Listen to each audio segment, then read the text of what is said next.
Hello everyone, welcome. I hope you guys are doing well today. Thank you for stopping by, I appreciate it.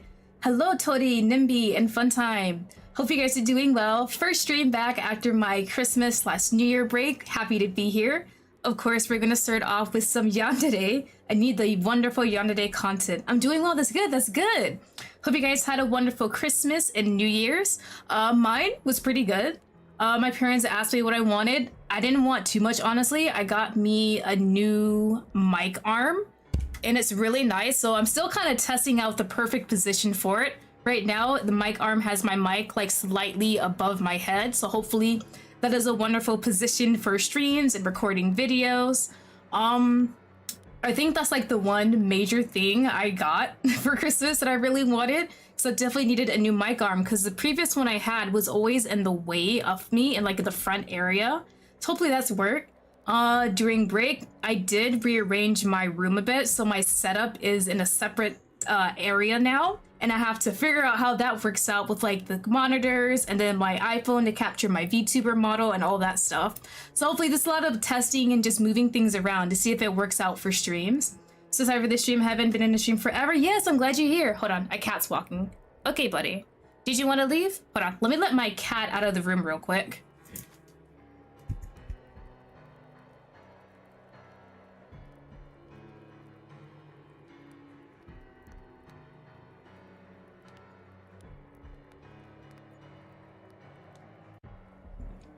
Okay, back.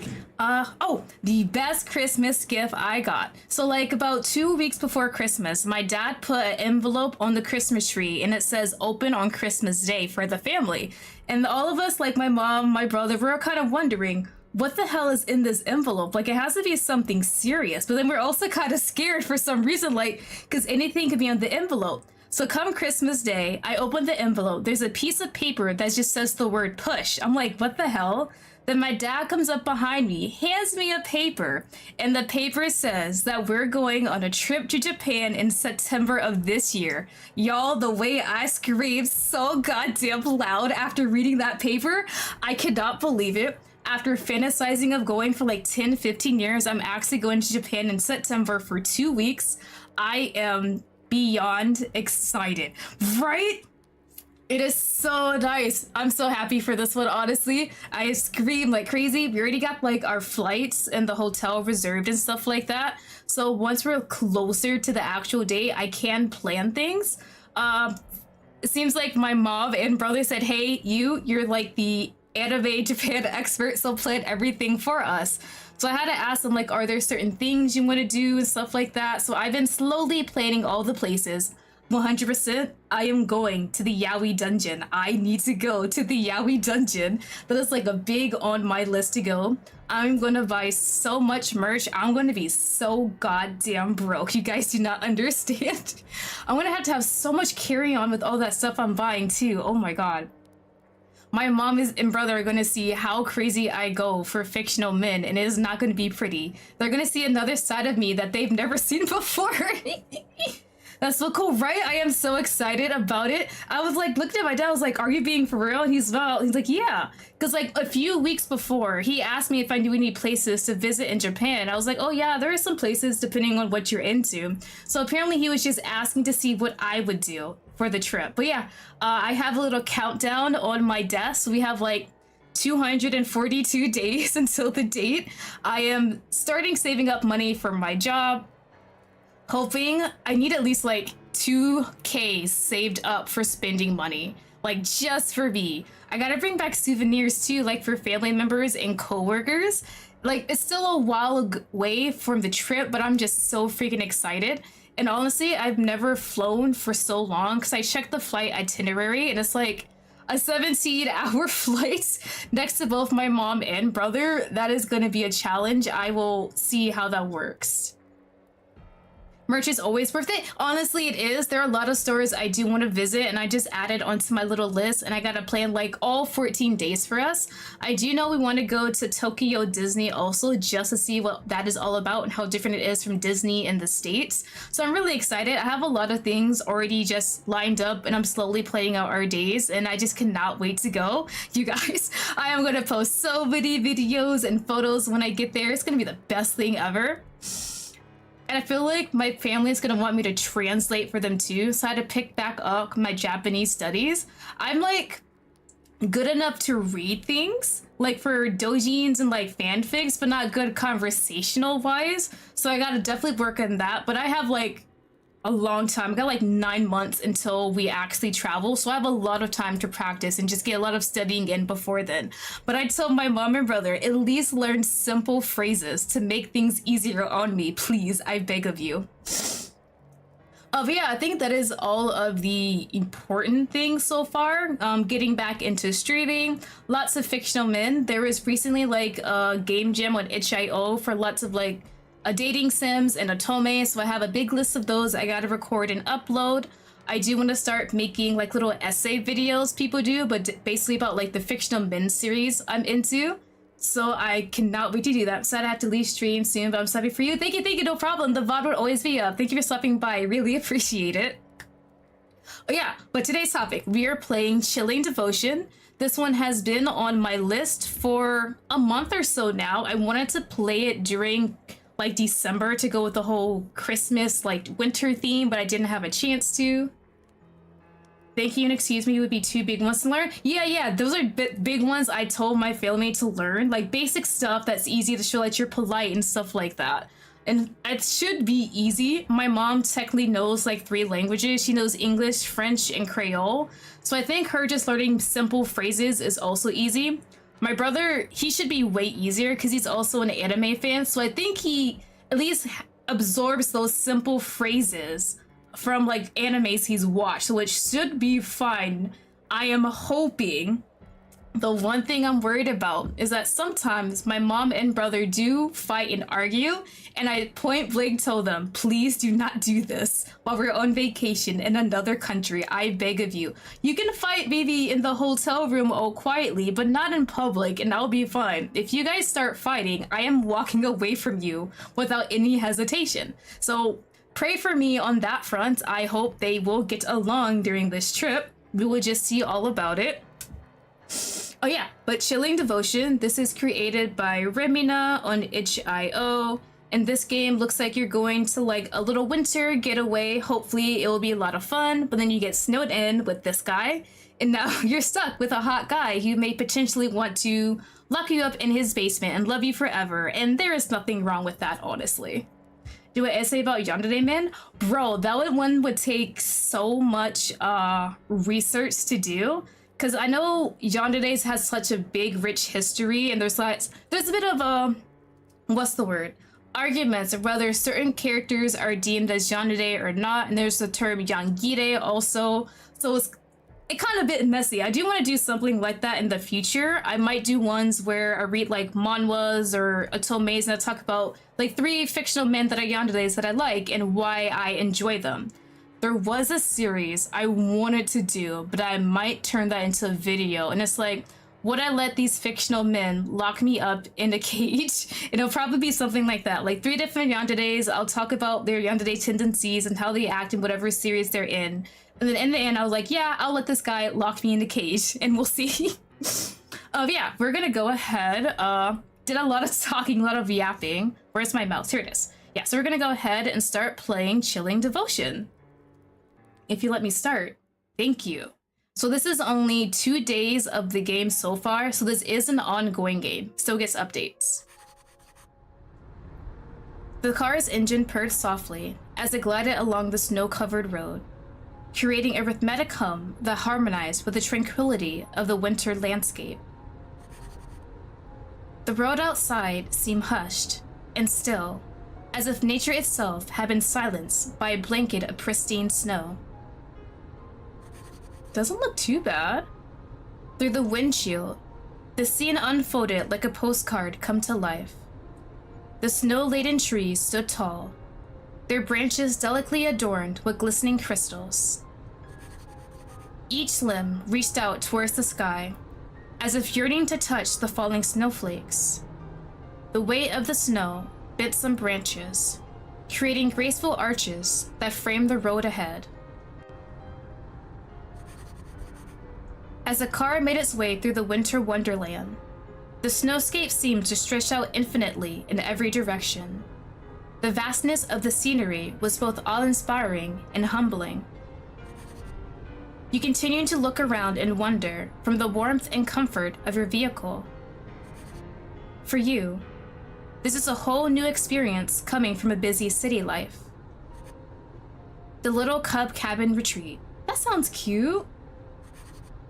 It was advertised as the coziest escape in the heart of a snowy mountain wilderness. Unplug and experience tranquility in the unforgettable views of snow-capped peaks and towering pine trees right outside your window. It sounded like exactly what you needed at the time, and you immediately booked a cabin for one just for a week. Okay, so theoretically we're stuck here for a week, but if we're snowed in, someone would definitely have to find us at least after like a week or a few days. I'd say maybe a week and a half. You look down at the directions you downloaded again. Turn onto Little Cub Trail, and it's the first cabin on the left. You slow the car as you approach a sign. Some of the letters of Little Cub peek out from under the snow. You turn into the trail, and your car bumps along the unpaved snowy dirt patch. You look around attentively for the first cabin you see through the increasing snowfall. The wind suddenly starts whipping the snow around. With fervor, and the road ahead of you quickly disappears. Oh, that's wonderful. I don't know how to drive, so I don't know how driving on a snowy road is, but I know it's dangerous at least. I would pull over and just stop right here. You feel a pang in your chest at the sight, and your breath quickens. Your eyes begin darting between the trees, looking for this damn cabin. So much for the forecast of light snow today. Hopefully, you get there soon in case the snow gets worse. Finally. Ooh, looks pretty cute. They said it's unplugged, so like no electricity, so like oil lamps and like a fireplace. You had been looking forward to this getaway for a couple of weeks, and there it is. You take some time to fully take in the exterior from the safety of your car. Now, the idea of a private snowy cabin makes you...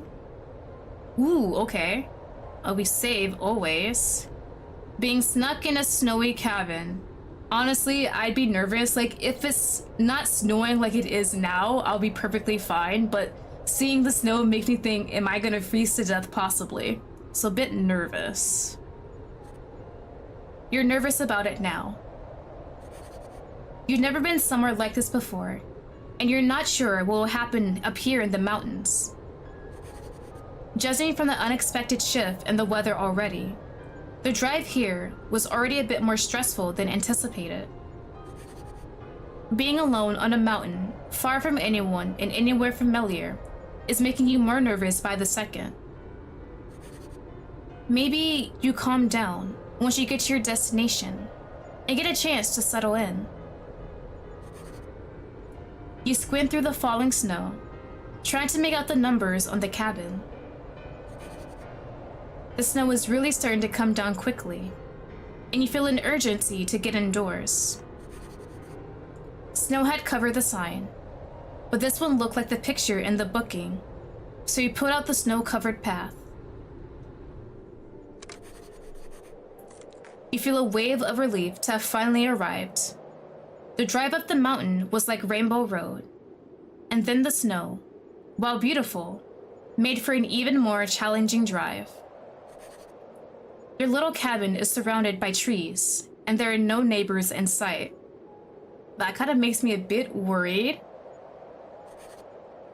A large stretch of wilderness ensures you plenty of privacy.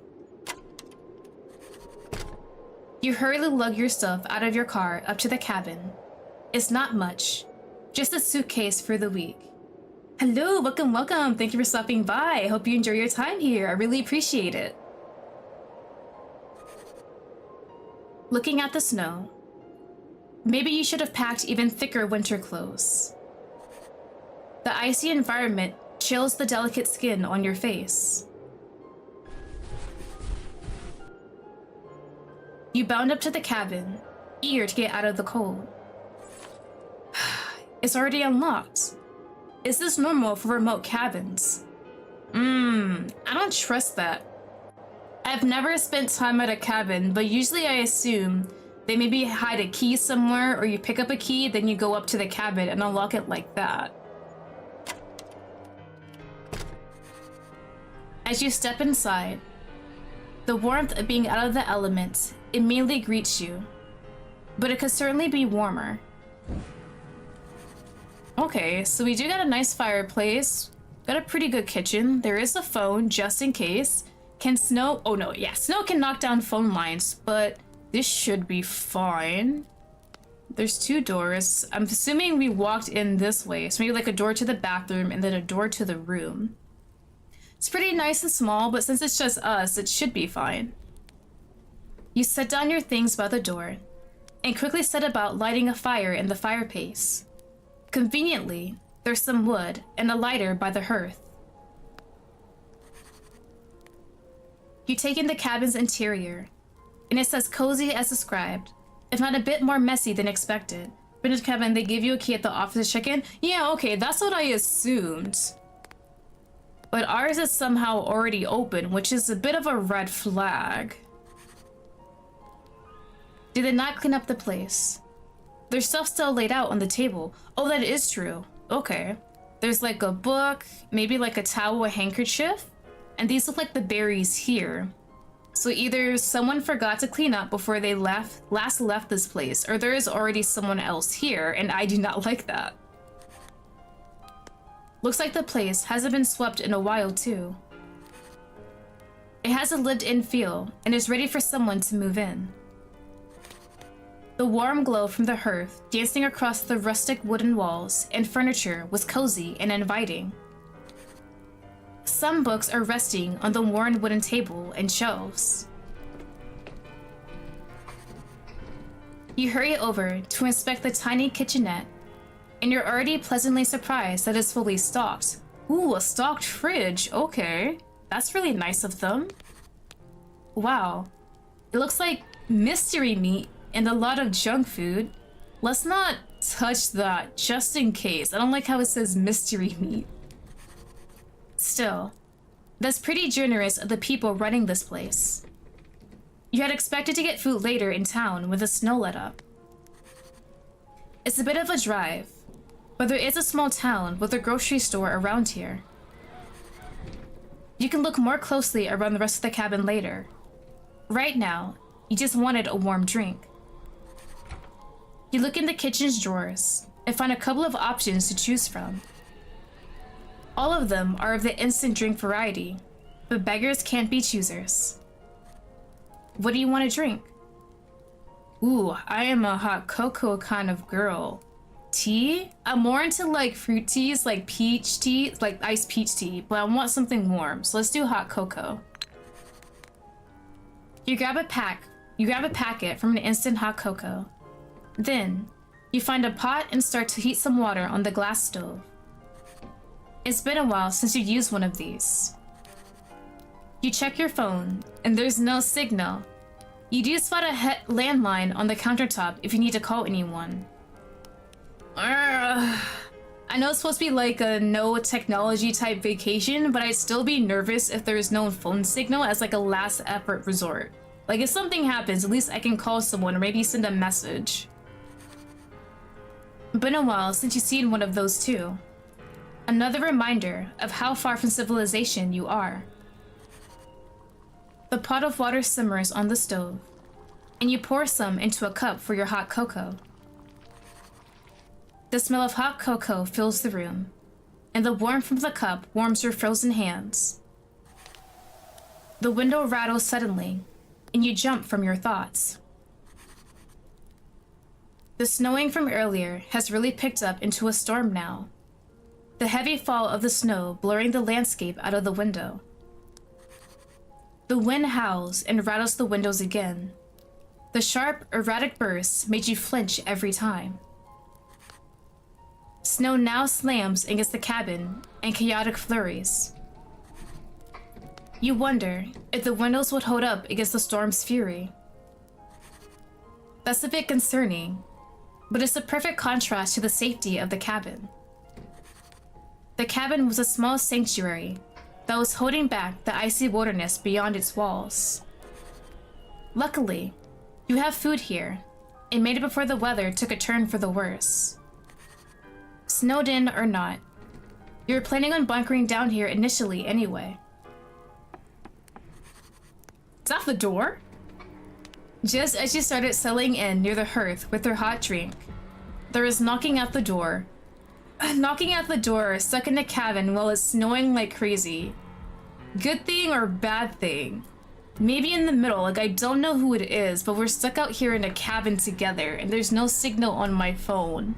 I'd honestly be kinda scared. You snap your head towards the sound, and you feel your heart racing with fear. You weren't expecting anyone, and the thought of a stranger out here in the middle of nowhere during a snowstorm sends a shiver down your spine. But maybe it was the cabin host, or someone that needed help. You set down your drink on the table gently and look toward the door. What will you do now? Oh shit, I gotta, who is it? That was timed, okay. So there are time choices, I must be very careful. You try to calm your nerves while you wait for an answer. And an answer doesn't come. Shit, I opened the door, but okay. You take a deep breath and make your way to the door, steeling yourself for whoever's on the other side. No death, no death, no death, please. Hey, buddy! It's the guy on my thumbnail! When you open the door, you're greeted by a tall figure wearing a mask, their expression hidden. Your breath catches in your throat at the looming sight, fear threatening to overwhelm you. A biting and cold wind rushes in from the cracked open door. The unknown visitor is bundled in thick clothes and covered in snow. The huffs of their breath still show through their mask. Okay. Kinda weird. Can I help you? The figure says nothing. The silence somehow chilling the air further. See, that's suspicious. At least, like, greet back, like, hey, maybe I'm stuck in the snow. Can I come in? Just not saying a single word makes me want to close this door in your face and just pray you maybe get frozen. You reflectively take a step back and grip the door's handle, ready to slam the door shut and lock it. Damn! Okay, never mind. The stranger seems to notice this and slams his hand on the door, preventing you from closing it. At the sudden movement, you... freeze? Freeze! Oh, crap! I didn't get to click anything! Okay. Your fear takes over, and you feel your body tense up like a statue. Your eyes widen, looking up at the stranger, and even your breath stops in your chest. To your horror, the stranger reaches over to grip your arm, which is still holding onto the door. Okay, buddy! You're still too shocked to do anything. His hands are strong, but not painful, and they anchor you firmly in place in front of him. His face is unreadable, neither angry nor amused, just unreadable. The storm outside howls louder, as if taunting you in this situation. What do you do now? Oh, please, thank God, it is not timed. Please let me go? I could do both at the same time, but he's not answering when I talk though, so maybe struggle in this situation? You try to pull against his gloved hand, but it's no use. The stranger is much stronger than you. Oh, okay. That's kind of creepy. You didn't even give me your name. You're not going anywhere. A chill runs through you as you hear that low, cold, and menacing voice. There's a slight southern drawl to it. His words hang heavy in the air, mingling with your labored breaths and the roar of the winds. Just as you're starting to feel lightheaded, the stranger adds, matter-of-factly, "Especially not in this weather. There's a snowstorm." What he said before sounded sinister, but it could just be him really going like, yeah, the weather's bad, you can't leave, but he has not introduced himself or said anything else before, like why he's here, so that makes him suspicious. You won't survive out there alone. You won't even make it 5 minutes in the storm by the looks of you. Well, damn, thanks, man. 5 minutes is a lot, though. He suddenly lets go of you.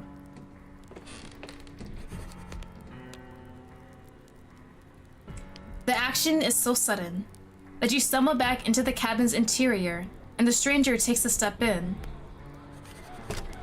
The stranger's masked face remains unreadable as they shut the door behind them, sealing you both inside. I mean, realistically, if I wanted to leave and get into my car, I'd probably get into an accident because of the snowstorm outside. So I think would you take that chance to go out in the snowstorm and run away, or stay in here until at least the snow stops so you have a better chance? The stranger pulls down his mask to reveal his face. Of all the possibilities, man, right? He begins dusting off the snow from his clothes and goes to hang up his overcoat by the door naturally. Ah, well, you know, you could have introduced yourself at the very beginning. We kind of went out of order here. I'm Jim. This is my place. Thanks, buddy. You stare speechlessly at this casual statement, as if he's not aware of the scare he just gave you. What's your name? Okay. Would it hurt if this is his place and I rented it from him? He definitely already knows my name, right? I can't really lie. I feel like this is a trap if I lie. Yeah, it's Lottie. There's an awkward beat before he gestures for you to take a seat by the fireplace. Okay. I can't really leave. Well, let's sit down and talk this out, maybe. You stiffly follow his suggestion and sit down in a chair with a creak. He takes off his hat and dusts off the snow before following you and taking a seat as well. You're both sitting by the hearth now after your misunderstanding. You feel a mixture of adrenaline and embarrassment. I'm really sorry about before. Alright, thanks for the apology, but I'm still kind of shaken up. Let's not turn around Snow White, not gonna to say anything. You really scared me. Yeah, bro. Scared the shit out of me. These two are good though. Why did you knock on your own door and didn't say anything earlier? Let's do this one. I want this man to feel bad about scaring me. He looks down, even more guiltily. I've been told I have that effect on people sometimes. It's the way you carried yourself. You didn't introduce yourself, dude. You're taken aback by the contrast of the man in front of you and your first impression of him. Besides that, you're still confused about how all of this happened. Jim thinks for a moment and speaks more quietly because of self-consciousness about his own voice sounds. His voice still comes out as a low rumble. Were you trying to go to that tiny bear house? The little cub cabin? Yeah, little cub cabin, yeah? Right. You went way too far down the trail then. I'm not at the right cabin? No wonder this place looks lived in with stocks. Okay, so this is actually my fault. Oops. Oops. Probably missed it with all the snow and pines. Easy to happen when the snow gets like this. Your face burned with embarrassment at your mistake and the whole misunderstanding. So much for a relaxing getaway. We did say we saw the, what was it? The sign for the cabin, but it was mostly sewed over, so we assumed this is Little Cub Cabin, right? Okay, yeah. So this does makes more sense. We are in the wrong cabin. I feel bad. That's why he doesn't know my name. Okay. That makes sense. An awkward silence stretches between you two until Jim speaks up again. And I'm stuck here too. I think the storm will pass. Couple of days? You can stay here until then. Jesus Christ, what do you mean days? How much time did I take off from work? Was it a week? Yeah, hello? You sit there and process what's happening. I mean, I'd rather not freeze to death, so I guess I don't really have a choice. Jim nods sympathetically. It's for the best. You can trust me on that. You slump in your chair a bit in defeat at your own helplessness. Jim moves to stand up and starts gesturing around the room. So, the bathroom is in the corner there. And feel free to put your things in the spare room over there on your right. Okay, so there is a spare room. We don't have to share a bed. My room is the one to your left by the front door. Okay, so this one. It's not much, but you're safe here. Jim points to the pot on the stove next. I'll have some hot cocoa too, after all of that. Want your hot cocoa reheated, since you've helped yourself to some already. My bad, I really thought this was my cabin. You groan at any reminders of your unfortunate beginnings here. Sure. I guess if we want the hot cocoa reheated, we'll spend more time with him. I do not mind that. Jim gives you a curt nod and grabs your cup. Things are still pretty awkward, but it was kinda sweet that he was trying to be a good host. How about you check out your room while I reheat the drinks? You nod and grab your luggage to take to your room. He's not... Oh my god. It's funny how this is always a concern with Yanderes, but he's not gonna drug my drink, right? I am leaving him in the room with my hot chocolate, having full faith he's not gonna mess with it. Bro. What are the chances that my drink is gonna be drugged? The room is small, but just as cozy as the rest of the cabin. Simple with its furnishings, but it's all you need. It's minimally decorated like the rest of his cabin, but it has a bed and a nightstand and a lamp. And now it has your suitcase and belongings in a corner. You sit down on the bed with a creak. The bed feels impossibly soft beneath you, urging your tense muscles from earlier to uncoil. I mean, like... So, I'm assuming there's a world picture, its symbolism? Ooh, really? Oh, you said wolf. Okay, I was like, world. Wolf picture and its symbolism, I gotcha. So, like, realistically, him drugging me, I'm assuming this is his first time meeting me as a person. None of the typical stalker Yandere stuff and then us somehow going to the same cabin. So if this is my first interaction with him, what are the chances he's gonna drug me? How quickly can this man be infatuated with me to him think, okay, I don't want anyone else to see her. I want to protect her from the outside world. She stays with me, so I'm gonna drug her. It seems kinda low, but I'm like, just met. I gotta see a bit more about his character, honestly. Maybe I'm thinking too much into it. That could be something. I gotta look back at the picture. You sit down on the bed with a creak. The bed feels impossibly soft beneath you, urging your tense muscles from earlier to uncoil. You let out a long breath, and your hand traces absent-mindedly over the quilted blanket. Its fabric is warm, but comforting. What a situation. You hear the muffled clattering of Jim in the kitchen. It's no battering against the wall. Girl, he'll take you? I mean, I'm not against him taking me. I'm just wondering how quickly would he actually try to drug me if he even wants to do it. This is not what you had expected at all, and you wonder how to all go.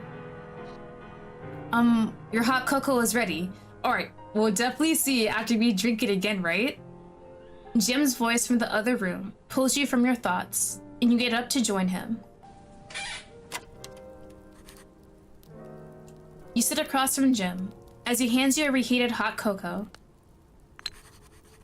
Jim cradles his own mug in his hands, savoring its warmth before taking little sips.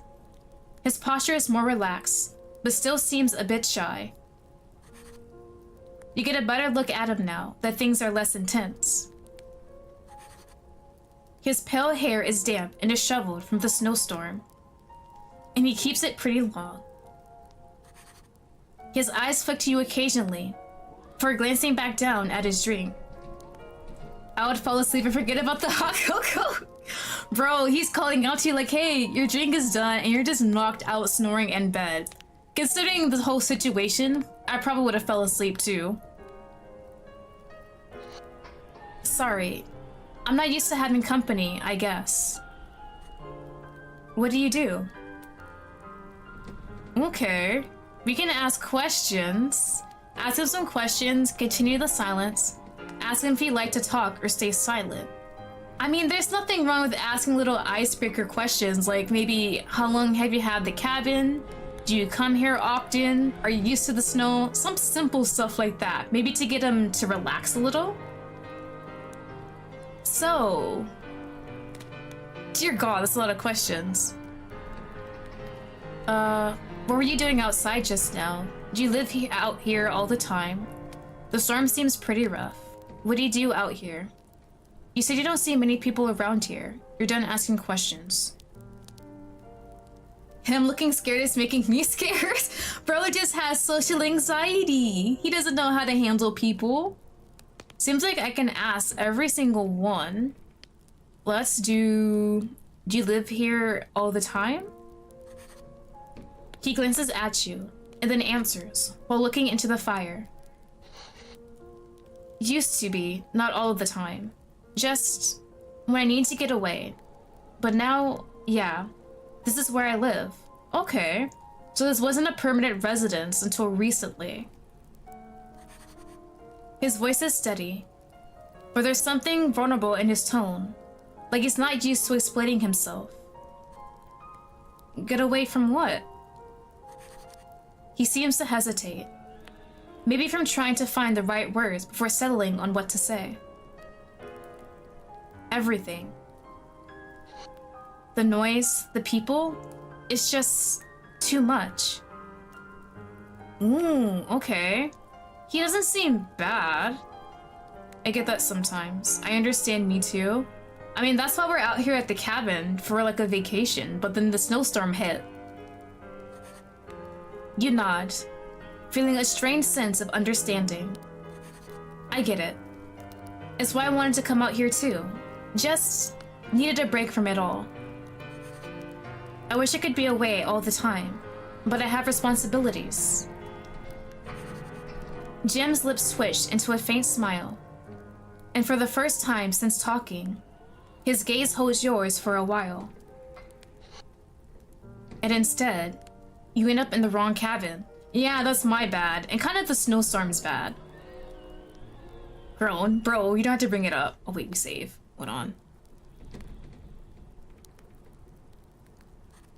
You groan at the reminder. Sorry, I didn't mean to rub it in. So, okay, so we can ask all the different questions. We did that one. What do you do out here? What were you doing outside? I'm assuming he was outside before the snowstorm really hit. Just checking some traps I set out in the woods nearby. For animals, right? Not humans. Traps?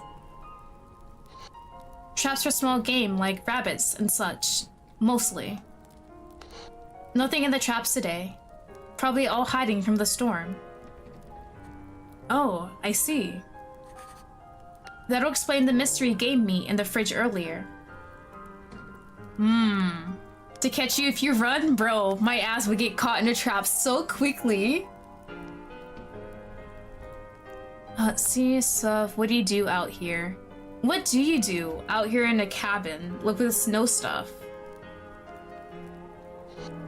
I like to be in nature and be alone. Like hiking? I hunt and fish when the weather's better. Sometimes I make stuff. Ooh, like carving. Like, I'm assuming this? There's a town a ways from here, but I mostly just keep to myself. His eyes start nervously around, and you get the impression that he's not used to talking about himself like this. You decide not to get into it for now, for his sake, but you are curious. He seems like the type to say things when he's ready. So, alright, 2 more. The storm's pretty rough. You said you don't see many people around here. The cabins seem pretty spaced out. Yeah, to be honest, you're the first person that I've really talked to in a couple of months. Jesus Christ, bro! That's actually kind of concerning. Other than when I'm picking up supplies in town. Okay, yeah, that's kind of... alright. He awkwardly shifts in his seat and rubs the back of his neck like he's unsure of how to continue.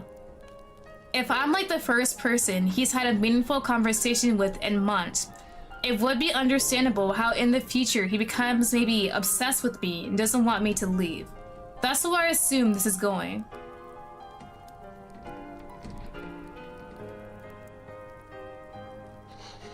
I guess you could probably tell with how out of practice I am with all of this social stuff.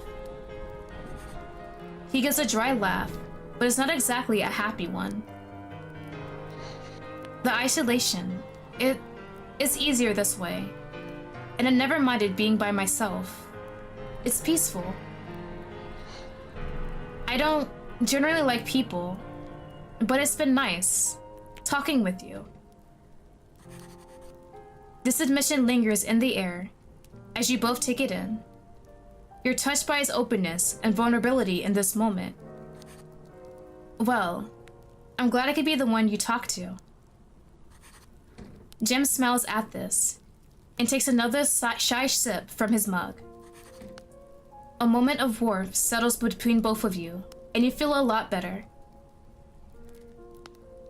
Honestly, he is a cutie. He just has social anxiety. That's what I'm assuming. He's not good around people and just socializing compared to others. So I can understand why he's like nervous to talk to me if he said he'd never had a meaningful conversation in months besides maybe supply runs in the town nearby. This is from the beginning where you're talking about your Yandere video idea. I will let Pierre kidnap me because look at me, he's cute and he respect. Yeah, Piero, I definitely would let that man kidnap me. He seems like such a cutie from what we played, and I can't wait till they add more chapters in the game. Alright, so the storm seems pretty rough, and he's been out here for a few months. He's used to this, right? Yeah, but it should calm down in a day or 2. Is that a promise? And if you want, I can make sure you get to the right cabin then. I'm paying for that cabin and I'm not even inside it. Please, oh my god. I just now thought about that. The mountain weather can be unpredictable. One moment is clear, then dangerous in an instant. It's snowing a bit early this year, but it's not uncommon. The snow falls hard, and the wind, well, it howls like it's got something to prove. You nod along at his explanation. You weren't aware of how it was in the mountains. He lets out a soft sigh for continuing, running a hand through his messy hair. I knew the second I saw you that you were not used to this. Am I that obvious? I'm like a suburb city person?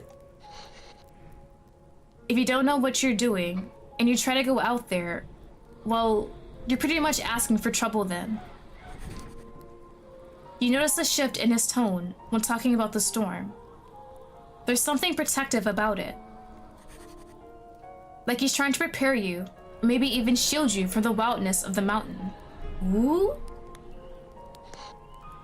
Just wait it out. Don't venture out if you don't have to. The storm outside wails a bit louder for a moment, as if protesting, and Jim shifts his gaze out of the window. I've been stuck in here before. You just get used to it, and then it's not so bad. You take in his words. You get the impression that he's used to navigating the chaos of the mountain, and with them, maybe you could too. So, alright, so we're done with our questions. He don't want you to leave, right? Probably after the snowstorm calms down, he's like, damn, I enjoyed time with you. Can you just stay? Maybe just a little bit? You're done asking questions for now. You both finish up the rest of your drinks in silence. Okay, doesn't look like it was drugged. Jim looks at you and finally asks you a question himself. Ooh? So, how are you feeling about being stuck here? It kinda sucks, but I mean, I'm alive, I have food and warmth and someone to talk to, so I think I could survive. He quickly looks away again, while anticipating your answer. He has a complicated look on his face. You wonder why that is. He's a hard man to read. Okay. The heart next to this damn answer is killing me. You like it so far, but look forward to leaving. You can't wait to leave and get away from this guy. He doesn't seem too bad. I think I'm warming up to him. You don't want to say anything for now. I mean, I might as well do this choice if there's the heart in it, right?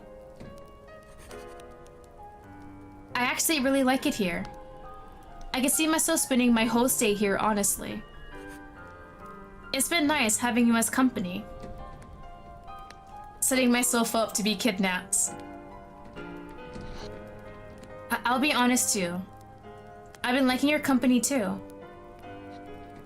What I'm trying to say is, you could stay here longer if you want. But you don't gotta decide now, and maybe your feelings will change. Although, I am happy you feel that way right now. You smile at his flustered but sincere response. You guess you have to see how things go. Jim looks back into the flickering embers of the fire. It seems to be weighing your response in his head. You wonder what he's thinking, but can't bring yourself to interrupt his thoughts. You ultimately look into the fire too. The dancing flames lull you into a trance as your mind wanders. But time flows as the sun disappears from the sky, and you both are left with the dying fire. It's already night? At some point, you find yourself watching him. His features are softer in the firelight, warmer too than before. He looks much more friendly now that he's taken off his outerwear and is relaxing in his more casual outfit. He doesn't seem to talk much, but his voice carries a quiet intensity, like every word matters. He glances at you and catches you staring. You quickly look down at your empty mug, feeling the heat rise in your face from being caught.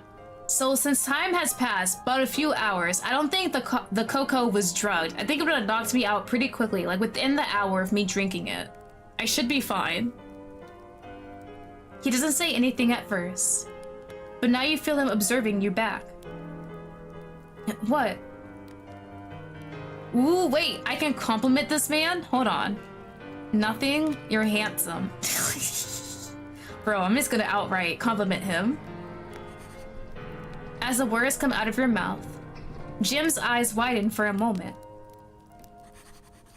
His cheeks flush a soft shade of red, and he shifts awkwardly in his seat and looks back to the fire as if it can offer him some comfort. Oh, look at the blush! He's so cute! I kind of like the whole awkward guy thing he has going on here. He clears his throat, and then raises his gaze slightly up to you again. I don't really get called that a lot. There's something incredibly endearing about his genuine nervousness. But I guess I'll take it. It's very nice of you to say. He lets out a slow breath and glances at you. You're not too bad yourself. Why is that such a cute answer though? Bro couldn't outright say you're pretty or anything like that. You're not too bad yourself, girly. Thank you. Then, Jim looks into his empty mug, now cold. Well, I think I'll call it a night.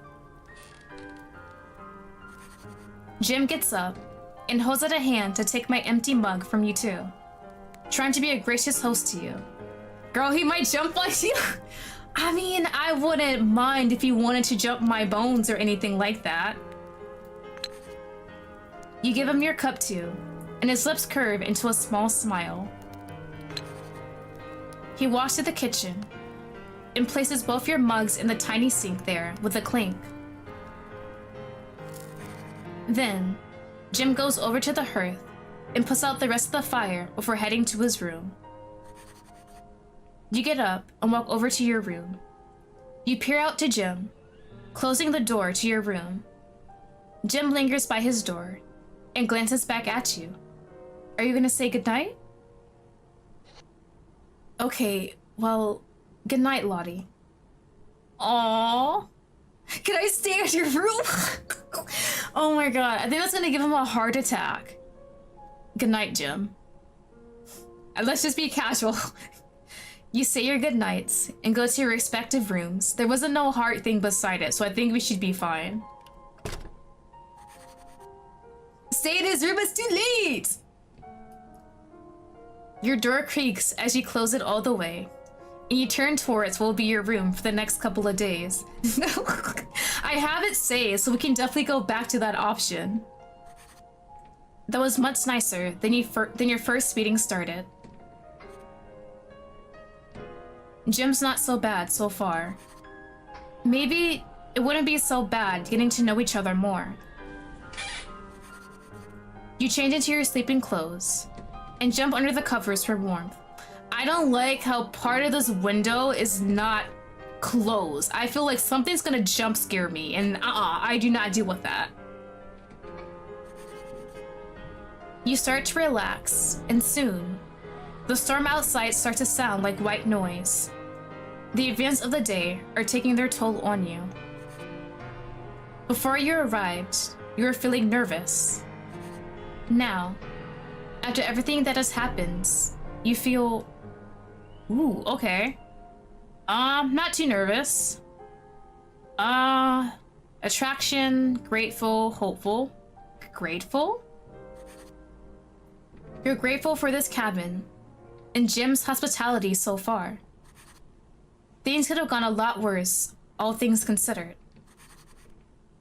As you think about how you feel, you drift off to sleep, wondering what the rest of the week has in store for you. Nothing show up in the window, I swear to God.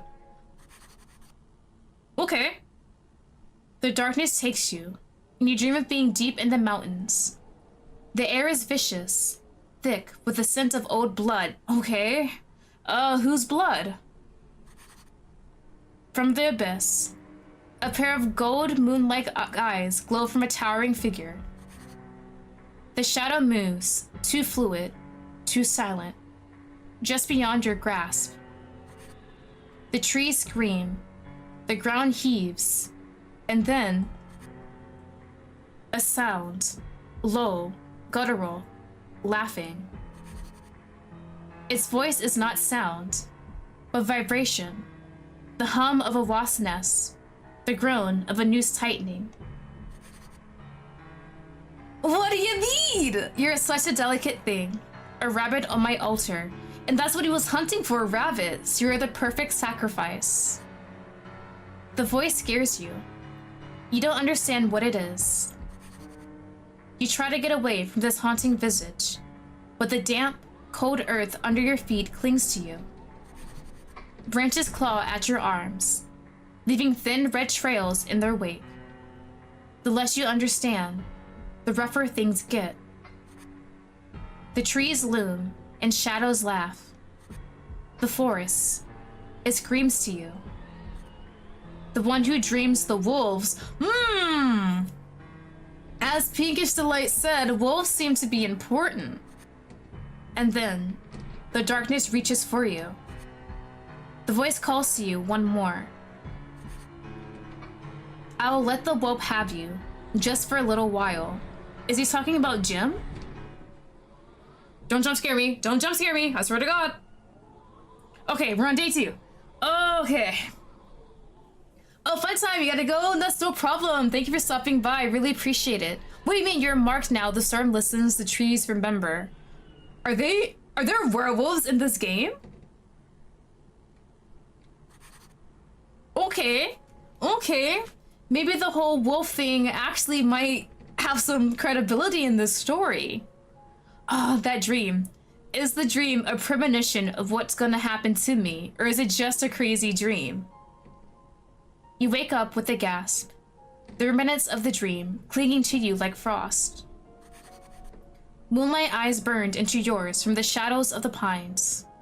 Something that knew your name with a voice like cracking ice. Unconsciously, your fingers buried in the quilt, your pulse hammering like a trapped thing. Morning light seeps through the frosted windows. You wake to the sound of the gas stove clicking on and the flash of the flames. He's already up and cooking breakfast? Jim is awake, moving through the cabin with the creak of floorboards under his careful steps. The bedroom door squeaks as you step out. Jim keeps his back to you, fingers fumbling with the coffee tin, like it's the most fascinating thing in the world. Ah, you're finally awake. Yeah, it was a nice sleep. You sit down at the table. Jim sets a chipped mug on the table and joins you. Steam curls from it, ghostly in the cold air. He doesn't speak. The silence stretches, taut as a tripwire. Lottie, it's for you. Thank you. I kind of assumed that. My bad. It's just still kind of awkward still. His hair is long, right? I love me a long hair guy so much. What if you're in an experiment environment? Ooh, that would be interesting. I feel like if the werewolf visage does have some credibility in this game, maybe he is a werewolf? Because there's that wolf painting in our bedroom, and then the wolf carved statue above the fireplace, and then that whole dream about it too. Jim pushes the mug towards you, an offering. His eyes dart around the room, a nervous habit you're beginning to recognize. Okay. I mean, I'll go ahead and take the mug. Thank you. The drink inside is hot cocoa, hot and fragrant, exactly as you like it. The scent wraps around you, warm and familiar. You hadn't realized how thirsty you were until now. Jim watches you intently. You didn't drug this one, did you? Damn. In order to figure out if I'm being drugged or not, I gotta drink it though. Okay, we'll drink it. You take a sip from the mug, and it's good. Really good. You drink a big gulp before you even realize it. I guess we'll notice if I'm drugged or not. Jim's shoulders unclench, just a fraction. I'm glad you like it. Were they unclenched because I drank it or because I drank the drug successfully? Jim's posture softens. He watches you with something like gratitude, his fingers tapping in absent rhythm against the table. The steam from your mug curls between you like a disorienting fog. Jim watches, not the drink, not your hands, but the space where your lips will meet the rim. Oh? The silence stretches, charged with something unspoken. The warmth of your drink spreads through your chest, familiar and comforting. Is it good? How's the temperature? I mean, it's good. I'm enjoying it. I might be drugged, but it's fine. I'll survive. with pride barely hidden. A flicker of satisfaction crosses his face. He leans back in his chair, fingers drumming once again to the table. I remembered how'd you take it. Really? Before you know it, you drank it all. Well, if I'm drugged, I'm kind of fucked at this point, but we'll see. Jim holds out his hand to take your mug, and you oblige. Then, he busies himself with taking your mugs to the sink. When you catch the way his thumb rubs over the spot your lips just touch, bro's already a freak! I just met this man, bro is already yearning. You must be hungry. I'll make you some food to go with your drink. Realistically, I would eat and drink at the same time, but it's perfectly fine. He crouches down and pulls out a cooler from under the sink. You think you hear a click of a lock, but you can't see past Jim's form. He places some ingredients on the counter. Flour, potatoes, onions, eggs, and toast. It's not too fancy, but it'll do. Why was it locked? That's suspicious for basic household, like food items being locked away. Unless something else is locked there I can't see. Jim moves with quiet efficiency at the stove as he layers ingredients into a cast iron pan. Can I help? It feels weird that I'm not helping him. Oh, hello, Emily. Welcome, welcome. I did play my Orbit. Oh, I saw that they added a new portion of their demo. I definitely gotta try that one out. He's a baby wolf. We need a trader to be your wolf knight. I might have to at this point. Can I attempt to help him? You step beside him, reaching for a knife to chop vegetables. Jim's hand catches yours. Not to stop you, just to guide your grip. Ooh, hold on, cooking lesson? Knife sharper than it looks. Here.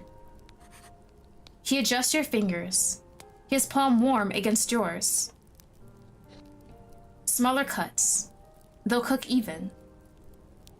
Ooh, I love me a man who knows how to cook. That is peak fictional man here. You work in comfortable silence, shoulders brushing occasionally. When the meal is ready, he plates it carefully, nudging the best portions towards your side. Stop it! He's giving me the best parts of the meal. Oh no! His boot knocks lightly against yours under the table. A tiny grounding touch. Feetsies? We're playing feetsies already? We make a good team. Oh no! Oh, this man is yearning like crazy. What spell did I put on him? The food is simple, but perfect. Fluffy eggs, crispy potatoes, pancakes, toast slathered in some kind of jam. Jim left the jar of preserves open on the table for you, wafting a sweet scent to you in case you wanted more. Maybe it's the berries that's like on the fireplace.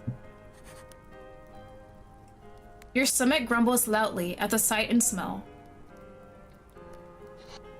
Good, you have an appetite. Go on and dig in. He doesn't eat until you do. His gaze never leaves your face. Jim watches you take the first bite, his fingers drumming the table until you nod approvingly. The pancakes are just sweet enough. The preserves taste like blackberries and something darker. I'm sorry, iron? No, just your imagination. Oh my god. This jam tastes good. Some blackberries. Is that possibly blood? Nah, definitely not. There's no shot. The jam is berries and blood. Whose blood? I have no clue. You sure that's jam? It's not 100% jam, but partial jam, so I guess that's good enough, right? The food is delicious. Oh! The food is delicious, but leaves you oddly drowsy? So, I got drugged, right? That's where the drugging came in? Was it the hot chocolate? It has to be the hot chocolate, because I cooked with him. Bro, he really did. Okay. That's what I thought. I thought bro would drug me. He smiles, watching you eat, and noting how you feel from the look on your face. Good food will make you sleepy, huh? Or drugs? The drugs? The drugs are making me sleepy? His voice is light, but his fingers quickly tap the table twice, like he's counting. Is he counting down the seconds until I fall asleep? Bro is so funny. Like, let me just make sure all the drugs go inside her. Halfway through, he pushes his mug towards you. Try this. Is this your coffee? Before you realize it, you take a sip of his spiced tea, and it's just sweet enough. When you hand it back, his thumb brushes the place your lips. Is he gonna drink from my lips touch? Please do it. Please do it. Please be a freak. Both of you finish up quickly, and Jim takes your plates to the sink. Ooh, dating accumulator, that is on my list to play too. Well, if you're done, I mean, I don't feel any malicious intentions by being drugged by him, so I should be fine. Hopefully. Maybe not. As he's washing up, Jim hums. The tune is unfamiliar, oddly rhythmic. You've never heard it before. Almost like a lullaby. Or a chant. There's these little clues. And I'm just like, I'm trying to figure out how everything connects. When Jim notices your attention, he stops abruptly and turns away. It's just a song from my childhood. Okay. And what was your childhood like, if you don't mind me asking? Ooh, the back of his sweater is like little hands coming out of the crack. What does this say? Is this backwards? Or is that forward? Oh, that's an S. I think that's a T and E. I think it's backwards. D? Is that a D? Or is it P? S-F-E-R? Foot low. I don't know what that says. I think that's a D, right? It looks more straight here and then it's curved. Bro, hold on. My cats. What are they doing? Hold on, chat. For my cat's litter box, we have one of those litter robot things, and there's an app. And every time the cycle is interrupted, when a cat uses the bathroom, it lets me know. And it was just interrupted like 4 times. Give me a sec. I'm gonna check to make sure that thing is not broken. I'll be right back.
I am back. It is not broken. One of my cats just keeps interrupting the cycle every time it goes through. He sticks his head inside, walks back, and just watches it, so it's fine.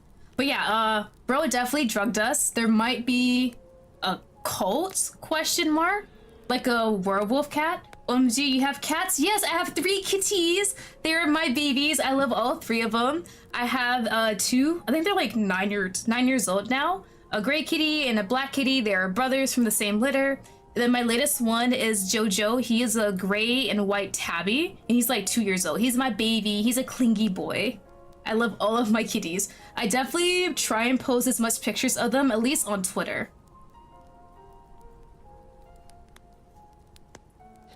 Okay. Oh boy, he like told my amnesia memories. Yeah, he might be, honestly. He's a bit low-key though with his actions from what I've seen. So we definitely have to watch out for him. I'm still trying to figure out his backstory, but I'm assuming things like werewolves are involved in it. Oh, that's so cute, right? I love all of my kitties. They're all spoiled too. Could get used to this. The fireplace crackles. A Jim moves to kneel by the hearth, rearranging logs with unnecessary focus. His sleeves are rolled up slightly as he works. Pale scars peek beneath the Ooh, some scars? Hold on. When he notices you watching, he smiles, but his fingers twitch like he's counting something under his breath. Not much to do indoors, I'm afraid. Never really had guests before. Damn, you know, I would love to play Uno with this man and hope he lets me win, but I think I'd smoke him in Uno. What was it, like Uno, Connect 4? Connect 4 is pretty fun. What other board games? Monopoly? That would take a long time to play, but I think that'll be good to pass the time. I haven't played Sorry in a while. Battleships? I'm trying to remember all kind of board games. Candyland? That's all I can remember. Just me and the quiet. The firelight catches the edges of the wolf carvings on the mantle. I've got books and a puzzle, if you like. Oh, wait, puzzles? I actually really like puzzles. They're kind of fun. Could make do. Okay. Ooh, what activity? A puzzle sounds nice. Do you have any novels? I'd rather just talk. Ooh, talking with him though. We might get more info, potentially? Well, with a puzzle or novel, maybe something about them would give us hints about his identity or more information. Let's do the talk. That one seems more straightforward to get info, right? Jim freezes for a beat, then laughs. A strained, breathy sound. You both go to sit by the fireplace. He sits too close, knees bumping yours. Talk. Right. Sure. What about? He toys with his sleeve, tucking it down, as he thinks about what to say next. You ask about the carvings. Jim's shoulders relax too much as he lifts a large wolf for the mantle. He runs a thumb along the wolf's spine, where the grain splits like an old wound. Started whittling after I left home. Keeps my hands busy. Funny thing, the wood carries a lot of memories.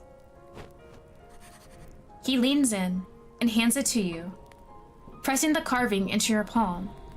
His fingers linger, too warm. Tell me something you remember. Doesn't matter what. Something true. Is a distraction strategy? Right, we did talk about being drowsy, but I'm not sure if we're still feeling it now. His thumb presses your wrist. For a second, the pulse you feel isn't yours. Okay. What can we tell him? I remember running away once. I had a nightmare last night. I don't remember much. I had a dog like this once. How would he react to the nightmare? Okay. Let's do the nightmare one. I want to see his reaction. Jim goes very still. The shadows behind him sway. I'm sorry about that. Do you know anything about it though? But Dreams can just be dreams, not real. Jim's expression softens. His thumb traces your wrist, like he's counting your pulse. Sometimes, though, I think dreams are doors. Don't tell me that after what I dreamt last night. You ought to be careful what you... What do you mean? What do you mean? I invited you in, even though this is your cabin. Oh my god. Bro, you're scaring the crap out of me. Be careful what you invite in after I invited you in last night, despite this being your place. Did I invite that thing in from my dream? Oh my god. Dear lord. No, he's a wolf or something. Yeah, I'm not 100% sure he's human at this point. He seems to catch himself, clearing his throat awkwardly. Nah, bro, what were you gonna say? His fingers finally uncurled around your wrist as he got up. Anything else you want to do? Ooh, okay, so we can actually do everything. Novels? Because for novels, if he doesn't have novels, maybe like mythological books, history books, something that kind of hints about what he is. Jim's smile flickers as he goes over to a small bookcase. He runs a finger along the bookshelf, hesitating over titles like Folk Remedies of the Valley and Surviving the Wilds. Most of these are not exactly light reading. He plucks a battered novel with a pressed flower bookmark. But this one's okay romance. Well, sort of. He hands you the book and the flower to look at. The flower feels a bit chilly in your hand. Your imagination? Is this important? Okay, remember this flower just in case. The cover is faded. Hello? Would you catch the title? The Hare in the Hollow. Third time we got something like hare/rabbit mentioned in here. You flip it open to chapter 12. The First Snow. There are handwritten notes crowding the margins. Ooh, okay. Liars don't trust the moon. The moon-shaped eyes? Promise? Okay. And there's that flower again. Chapter 12, The First Snow. Vespera had always been told that the Hollow was a cursed, evil place. She shivered as the memories returned to her like a vision when they first met. The villagers whispered of it in hushed tones, their voices tinged with something between reverence and fear. They said the trees there grew crooked from the weight of all the secrets they swallowed, and their roots tangled around the bones of things best left unspoken. But when she stumbled upon, do you pronounce the B? Jarn in the deep heart of the hollow. His dark coat dusted with snow, his hands cupped around a wooden hair. She wondered if the woods had been waiting for her after all. You're his prey? I definitely am. It's always the quiet, shy ones, remember. It always is, honestly. They kind of rope you in like, oh, he's all cute and shy. I definitely want to be friends with him, make him feel wanted and loved, and then he drugs you and kidnaps you. Okay, this is definitely very important. So I remember waking up, the red text was like, the woods always remembers. And they said the woods is the hollow in this book. And don't trust the moon. So don't trust anything at this point. Jem sees what you're looking at and reaches to take it back, flustered. What's wrong, buddy? Maybe not that one. Oh, why? Why not this one? How about you pick something yourself? Can I pick that one then? You approach the small, sparse bookcase and read the titles as you run your fingers along the spines. Wilderness Survival. Edible Plants. The History of Not Tying. Seriously? Your fingers pause on a worn leather spine, tucked between two large volumes. It doesn't have a title. Diary, maybe? A journal? When you reach for the untitled book, Jim's breath hitches. Then he laughs. Too loud. That's just my weather log. Terrible handwriting. Here.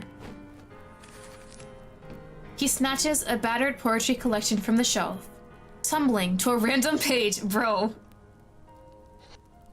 I like this poetry book. Let's see. Nah, that leather journal is suspicious. I need to try and find that later. His voice moves to a reverent murmur as he reads. The moon's bride forgets their names. Their fingers rooted in his ribs. Jesus.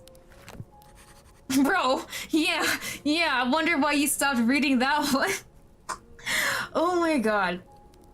This kind of feels like a guy who's trying to kidnap you, but he slowly shows all of the signs by accident. And I'm just like, bro, you're making things so obvious. The moon's bride, okay. So a lot of moon, wolf, and like rabbit imagery here. He stops abruptly, snapping the book shut. The fire pops. His smile doesn't reach his eyes. Maybe let's do something else, bro. Okay, I guess the puzzle would work. The poetry book lies forgotten between you, and you suddenly realize that the pressed flower bookmark is still in your palm. It feels oddly cool against your skin. Jim catches you looking at the flower and gazes at you expectantly. Can I keep it? Does he have a personality disorder? Maybe, based on the day and night. Ooh, that would be interesting actually. Like he's all nice and calm and kind of socially anxious, but at night he's like that killer moon type eye creature we saw in our nightmare. Can I keep it? Question mark. You press the petal into your palm. Its coolness seeping into your skin, like ink in water. The veins beneath your wrists darken for... Dear God! I'm just actively screwing myself over. The veins beneath your wrists darken for a fleeting second. Or was it a trick of the firelight? So I'm supposed... He wants me to take the bookmark, and I just did. I am just signing away the rights to my life as we speak, with every action I do. You gently tuck it into your pocket. Jim's breath stills. He leans forward, voice feather light but intent. Why did you keep it? I mean, he didn't say anything, right? His gaze fixes on your pocket, where the flower sits. Did it feel like it was yours? And that's suspicious too. It felt familiar? Is this maybe like a reincarnation type situation we're dealing with? That's what it feels familiar. Jim's pupils dilate. He exhales through his nose, slow, like he's savoring the moment. Knew it. Huh! This makes things even more complicated. Okay. More questions. He laughs, and it's raw, relieved. Then, he reaches out, almost touching the petal in your pocket, but pulls back. He looks so sad that you kept it. It did look like it, but it seems like he wanted me to keep it. Things find their way where they're needed, even here. You absentmindedly touch the flower in your pocket, yet a chill lingers on your palm. What now? I guess the puzzle? Nothing else to do at this point. That is so suspicious though. We really have a line that says it feels familiar, and we saw it mess with the veins under our skin for like a fleeting second. Jim produces a dusty puzzle box from a cabinet and directs you to the table. The pieces are worn, the image on the box faded. A snow-laden forest, the trees too familiar, the shadows between them too deep. Found this in the there's a cellar? Oh, dope. There is an underground Basically like a basement. Oh my god. Oh no. I don't want to go down there. Might be missing a few pieces. He spread the pieces across the table and then settles beside you. Close, but not quite touching. The puzzle is old, with some edges frayed. Others darkened with age or something else. At first, it's easy. Border pieces first, then the cabin emerges. Crooked chimney. Claw marks on the door. Oh my god. As fire crackles, the puzzle takes shape. A cabin. A wolf. A figure standing at the tree line. Jim's fingers move with surprising precision, slotting pieces into place before you even find their match. Bro, how often have you done this puzzle? He doesn't look at the box. He doesn't need to. Funny how things fit together when you know where they belong.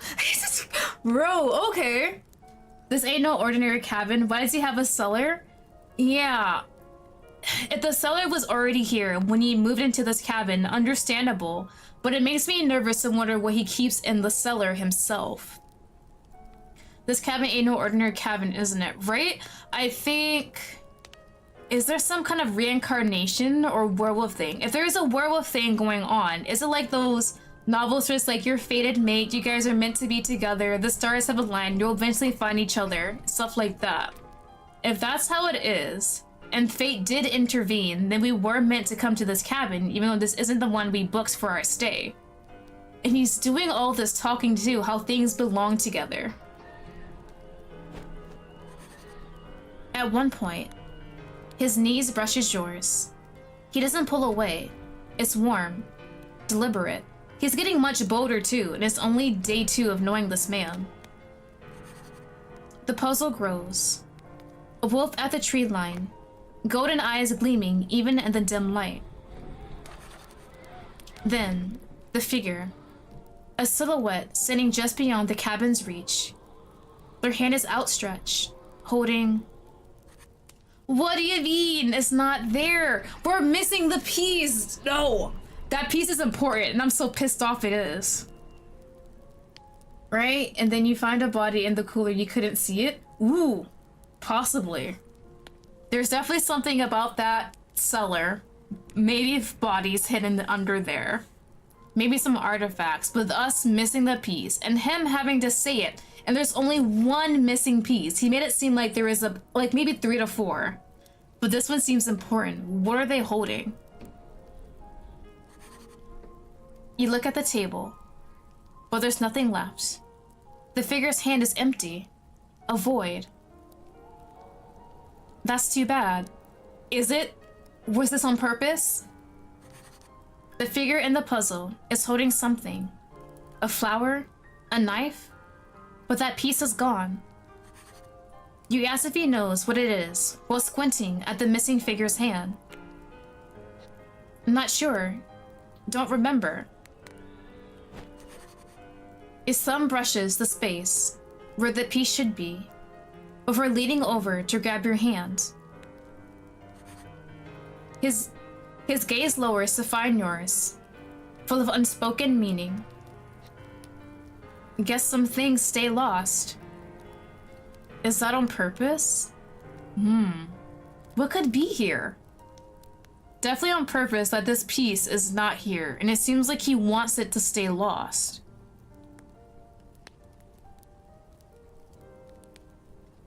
You've done this before. Lean into his touch. I'm curious about the piece though.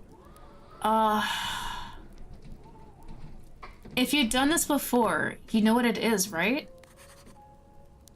Jim's smile falters, and then his thumb idly presses on your wrist, making your pulse jump. Had a lot of time to practice. Nice get along when we're waiting. Jim releases your hand. His fingers uncurl slowly, as if resisting the separation. For a moment, his palm hovers like he might reach back, but then he exhales, flexing his hand as if shaking off a thought. Jim studies the puzzle, lips pressed thin, before pushing back from the table to get the puzzle's box. Maybe the missing piece will turn up later. I hope it does. That's gonna be important. His gaze lingers on the empty space where the last piece should be. Then, he carefully gathers the incomplete puzzle and puts it back in its box. He stands, stretching with forced casualness.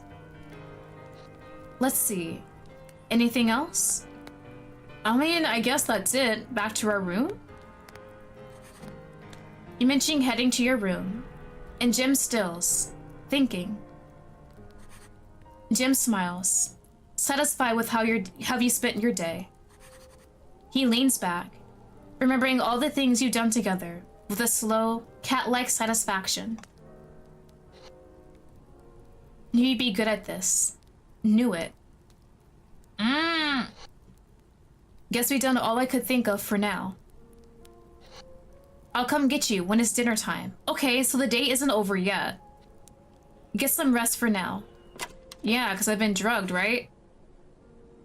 You head back to your room. For now. The door clicking closed behind you. I don't see anything in the windows. The sound is soft, final. You sit on the edge of the bed, the weight of the day pressing into your shoulders like hands. You stare out the frosted veined glass. The storm still rages, snow piling in drifts against the pane. Your breath fogs the cold surface. Your breath evens out, fogging the glass, rhythmic pulses. Without realizing it, you trace the same looping pattern Jim uses to stir his coffee into the glass. You are feeling more accepting of your situation. Or maybe resigned is a better word. The snow no longer looks threatening, just inevitable, like the turn of the seasons. Okay, let's not nap now. Let's think about what we've seen. The wind howls outside as you lie stiffly beneath the quilt, staring at the ceiling. You reflect on what you've seen today. The first day staying in the cabin with Jim. Your palm tingles where the petals touch you, a phantom chill that won't fade. You press your hand to the mattress, where the cold lingers like a brand. The flower was too cold, too perfect. Maybe that might be the missing puzzle piece, like someone holding out a flower. Jim's voice, low and satisfied, replays in your skull. The flower rests heavy in your pocket. It's a natural chill seeping through the fabric. Perhaps it's just the chilly drafts.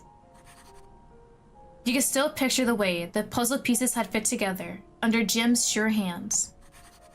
The shadow of the cabin, the lurking wolf with its golden eyes, the figure at the tree line. But the piece it held had been missing. Now, in the quiet of your room, the memory nagged at you. He's been a surprisingly attentive host in his own way. The breakfast was hearty. He remembers the little things, the way you take your hot cocoa. There's something almost comforting in the way he moves, like he's memorized the shape of this solitude and simply let you step inside it. Jim's still careful with his words, and still watches you a little too closely. But there's no denying it. You've gotten closer today. The shadows stretch across your room, and you begin to wonder if it's evening time yet. Jim hasn't come to get you, but the hunger in your stomach pulls you out of bed. Am I gonna see something I shouldn't? When you get up, you notice the door is slightly ajar. We closed the door fully, right? You could have sworn that you had closed it. The storm has trapped you both inside for another day. The wind howls through the cracks in the cabin, but Jim seems almost content. He sits at the table, a small knife in hand, whittling away at a block of oak. His movements are careful and precise, like a man performing a sacred rite. He doesn't look at you, but you catch the way his fingers linger over the wood, shaping it with something like reverence. Yeah, he was definitely in my room while I was sleeping, but now what is he carving? Can I just watch him? Let's watch quietly. Maybe he might show something he doesn't want to. You stay planted where you are, hoping not to disturb him. The sound of scraping continues. Eventually, Jim begins to become aware of your gaze as he finishes his work. Oh, it's a rabbit, isn't it? Oh my god, it is a rabbit. Is this the horror genre? I'm so paranoid. I think it's like a mixture of like horror and romance, because in the description of the game, there is a love interest, and that is Jim himself. So I guess it depends on how we see this. A small, fragile thing, ears folded back, body coiled as if ready to flee. When the carving is finished, Jim hesitates. His thumb brushes over the creature's back, passing over its form. He seems to consider the object in his hands, before putting the carving away into his pocket without another word. You note a flash of pain across his face before he turns away. I guess stop him? What's up, dude? You good? Jim freezes, his fingers tightening around the carving. When he turns back, his gaze is searching, wary, but there's a fragile hope there too, like he's bracing for rejection. Do you want it? Are you willing to give it to me? I mean, I might as well, right? Break it, dear God, there's actually an option. I am not gonna hurt him like that. We'll accept it. You trace the carving with your fingertips, and you want it around your... Oh, as a necklace! Oh my god. When it says around your throat, I thought it meant his hands. I was like, Jesus Christ, that was an escalation. Your hand slowly curls around the necklace to Jim place on you with acceptance. The first thing you notice is that the cord around your neck is tight. A collar disguised as jewelry. Oh my god. It's still tight around my neck, isn't it? Why would you wear it? I mean, if he's offering, it would be rude to not want it, right? The thin leather knotted snug around your throat is not enough to choke, but enough that you always feel it there. Yeah, honestly, it might be cursed at this point. It might have some kind of spell to bound me to this man. I just want to see where this is going. I'm just falling into his traps one by one. The wood is smooth, almost too delicate, like it might splinter if gripped too hard. Jim's eyes burn in the dim light at the sight of you, breast shallow. I knew it would suit you, bro. Oh my god. Oh, this is wonderful. I'm just falling into this man's trap one by one. I do not care. I have no self-preservation when it comes to fictional men. He shifts closer, his knee brushing yours as he reaches out to adjust the carving. We're officially a target for sure. Yeah, we're definitely on this man's list after we keep accepting every single thing from him. His touch lingers, warm. Callous fingers tracing the curve of the carving's back alongside your skin. You... What is it, buddy? Fits you better than I thought it would. There's a weight to the words. Something deeper than just the carving. He starts pacing around the room, looking at the fireplace, peering at the walls. He's stalling. You can tell by the way his shoulders stay tense, the way his gaze keeps flicking back to you. Finally, he exhales, running a hand through his neck. I'll have to make you more things, if you like it. Why is he looking at to your neck? Maybe he wants to bite me. I mean, I'm not opposed to it. When he starts to retreat to his room, His steps are lighter than usual. I'll see you soon. Night. I thought he was gonna make me dinner. Wait a minute, bro, I'm starving. He strides into his room without another word. With nothing else to do, he also head back. He was supposed to wake me up for dinner. I didn't even eat. Hello? The bed creaks as you settle in. The blanket's too stiff. The air too still. Am I having another dream? You try to sleep, but it comes in shallow waves. Every time you start to drift to sleep, the shadows at the edges of the room seem to shift just slightly. A thud, a muffled curse, the creak of floorboards bearing weight. The cabin is too quiet for the sound to be anything but deliberate. You sit up. A sliver of light bleeds under your door. Someone's still awake. Someone is obviously Jim. You're drawn to the noise and venture out of your room. Night falls heavy over the cabin. The fire reduced to embers. The wind has quieted, but the silence is worse, thick with unsaid words. I don't like how his back is towards me, though. Jim stands by the window, his back to you, fingers absentmindedly tracing the edge of the wood-carving knife. You can see the tension in his shoulders, the way his breath fogs the glass in uneven bursts. He knows you're watching. He always knows. You good? I am going to just call out to him, just in case. Jim, you good? Could you not sleep? Don't turn to me. A shudder runs through him when you call out to him. For a long moment, he doesn't move. Then, slowly, he sets the carving knife away and turns to face you. Please do not jump scare me. Oh, we're good, okay. And nothing is outside the window, even better. When Jim turns to face you, the moonlight paints his face in blue and shadow, his eyes dark and unreadable. There's something raw in his expression, something hungry and hesitant all at once. What do you mean hungry? Couldn't sleep? But you should be asleep. 'Cause of the drugs? His voice is rough, raw. I mean, I couldn't sleep either. You state back at him simply, and he tenses. The air between you is charged, electric.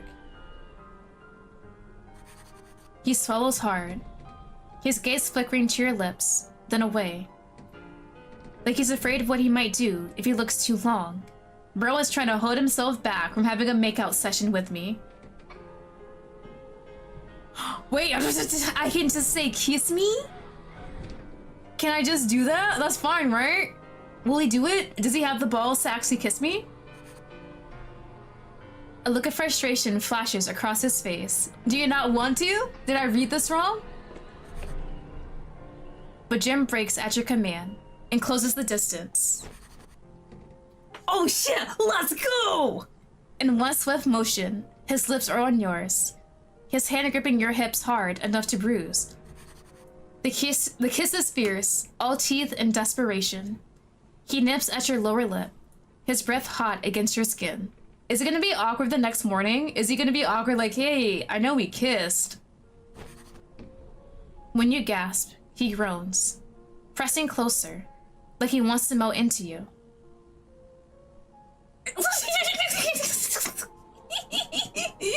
Oh my god, I love him.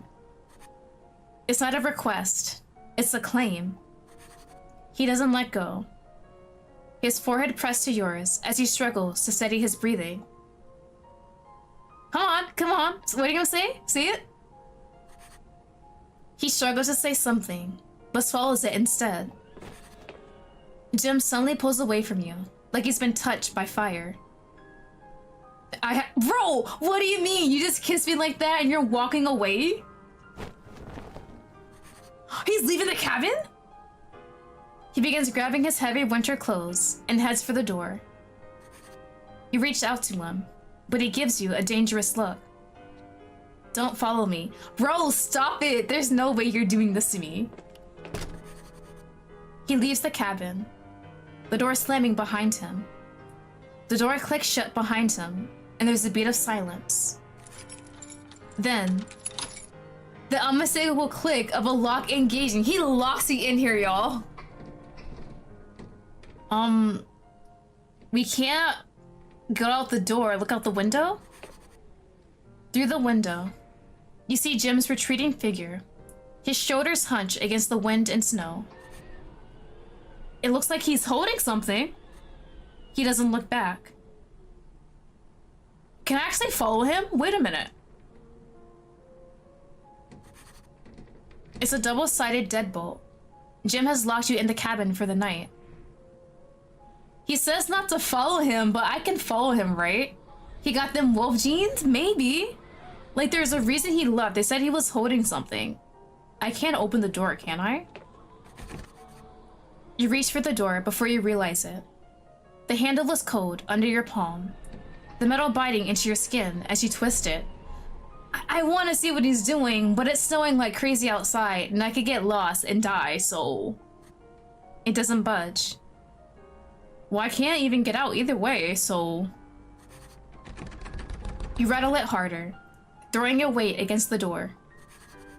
Nothing. The door doesn't even shake in its frame.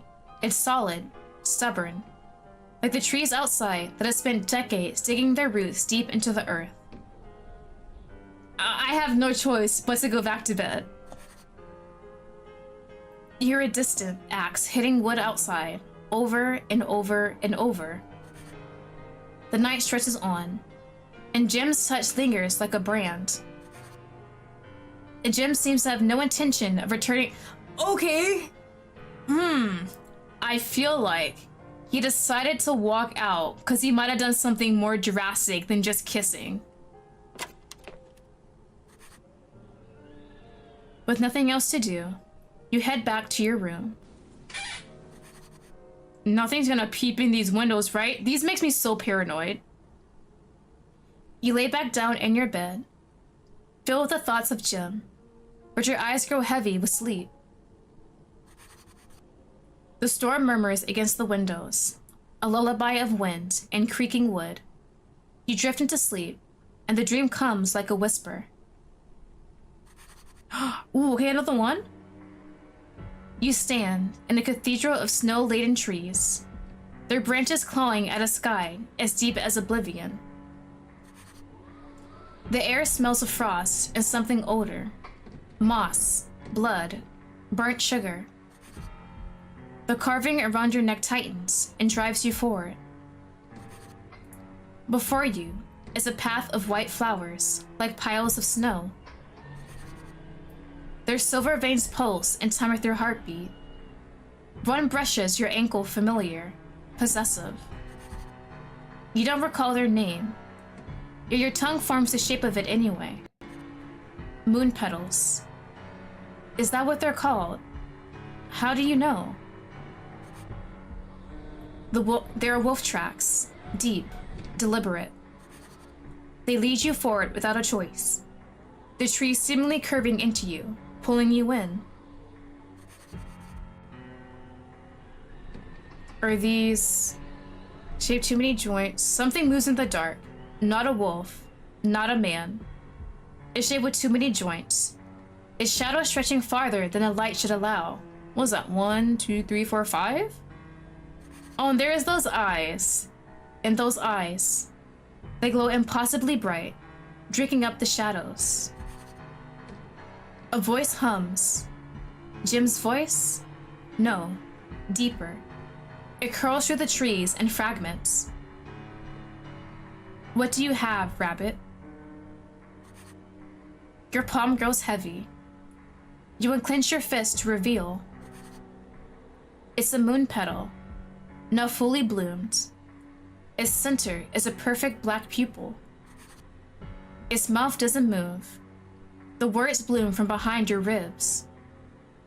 The cage is beautiful because it was built just for you. Won't you sing for him? The figure laughs. The sound is Jim's, warped, delighted. The flower roots into your skin. It doesn't hurt.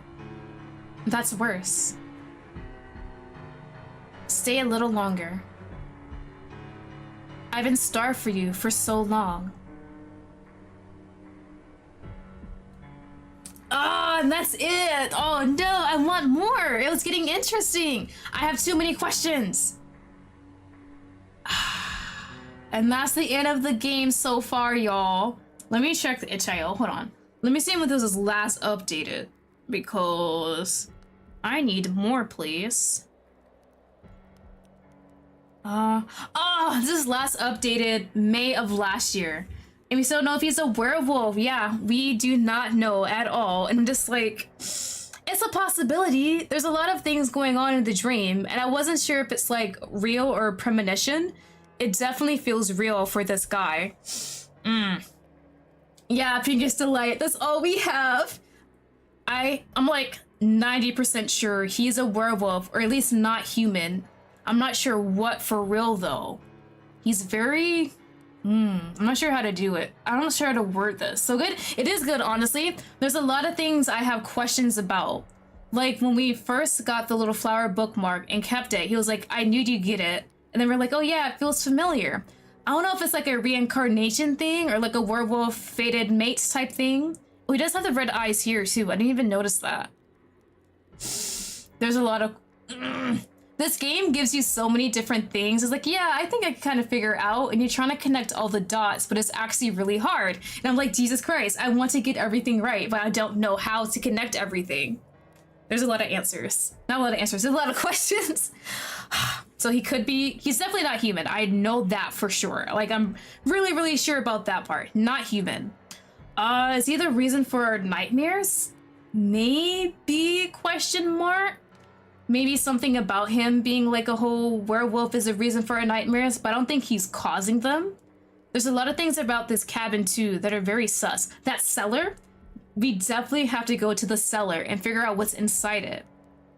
And when we first came to the cabin, we saw like the weird meat in the fridge. We're like, yeah, that's just game when he talked about how he hunted rabbits, but now I'm kind of not sure. Is it maybe human flesh? I cannot trust anything, but I still trust everything he does to me. Also, me drinking that hot chocolate definitely was drugged, but worth it to me, honestly.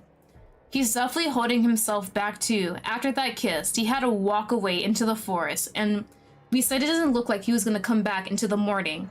Definitely on purpose. Bro would have done so much worse if we kept that kiss going. So I guess thanks for leaving? I'm not sure how day 3 would start, but I feel like it would be so awkward because he just kissed us and left for the night. It's like, hey, don't follow me. And he locks us into the cabin. So it's going to be interesting to see how day 3 starts up. But yeah, I really enjoyed this one so far. As I said before, so many questions about this. A lot of theories. Maybe it's the cursed entity? Oh, that could be a thing. There was another Yandere visual novel that I played indie.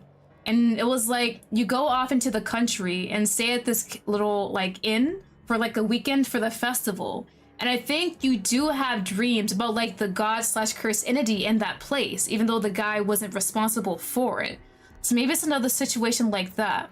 Because there's lots of talk about how the woods always remembers things. So maybe something like a spirit lives on the mountains or something like that. Maybe a curse. And that's the reason why we're getting all these dreams, and it's connected to Jim for some reason. Also, Jim. Every time I say his name, I think of Jim from The Office, and I just want to laugh just a little bit. Well, if it just has to see if you were accepted into the pack? Ooh, interesting. Only person we interacted with was Jim, and he at least told us that he doesn't interact with other people unless he goes into town for supplies. That could be a lie, and there is maybe a actual pack he belongs to. But with the wolf imagery, when I first saw it, I assumed something like a lone wolf who's just one wolf painting and one wolf sculpture by itself. Maybe something like that. Maybe he left his pack, and then he's just by himself, and now I'm his fated mate, and he's trying to like get me to realize that slowly in his own way. Also, the carving, the rabbit necklace, I didn't realize it was a necklace at first. I thought it was just another carving, like his wolf statue above his fireplace. So when it became a choker, I was like, oh, that definitely means that we're in a relationship. I feel like that kind of cements us saying, yeah, we like you, want to be in a relationship with you. And he's gonna take that thought and run away with it as far as he can. We're definitely doing things. They're just gonna encourage this man's behaviors. So I'm definitely screwed if I ever want to leave. Or it could be his prey.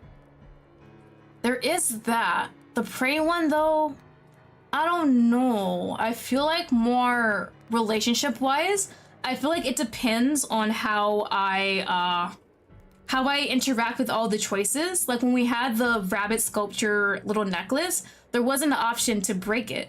So I feel like if I antagonize him continuously, then maybe it's more a prey situation. Like, you're not a rabbit I want to take care of, now you're a rabbit I want to eat. So I do believe all the choices I make are very important in this game. So we'll just have to see when day 3 is released and how that all works out. But yeah, I really, really enjoyed this one, honestly. I love the little, how kind of scary it is. That's what I like about Yandere sometimes. I love the romance, but I also love me just being on the edge of my seat, wondering when shit's gonna hit the fan and how scared I am the moment. Also, my room with the damn window and the blinds not fully closed, I am not a fan. That scares the crap out of me, knowing I'm in the woods right now with a snowstorm and having these crazy ass dreams. No, thank you. Please do not do that to me. Oh my god. Yeah, but a lot of fun. Hope you guys all enjoyed me playing this. That should be it for today. Next stream is tomorrow. Gonna continue Honkai Star Rail with the 3.1 of Amphorius. I saw we're already advertising characters for the next patch, and I'm so freaking far behind. I am attempting to catch up, but Amphorius is super, super long gameplay-wise, so it's gonna take a while, but I guess we'll wait and see how that one works out. But yeah, that is it for today. Hope you guys all enjoyed it, and I'll see you guys all later. Bye-bye!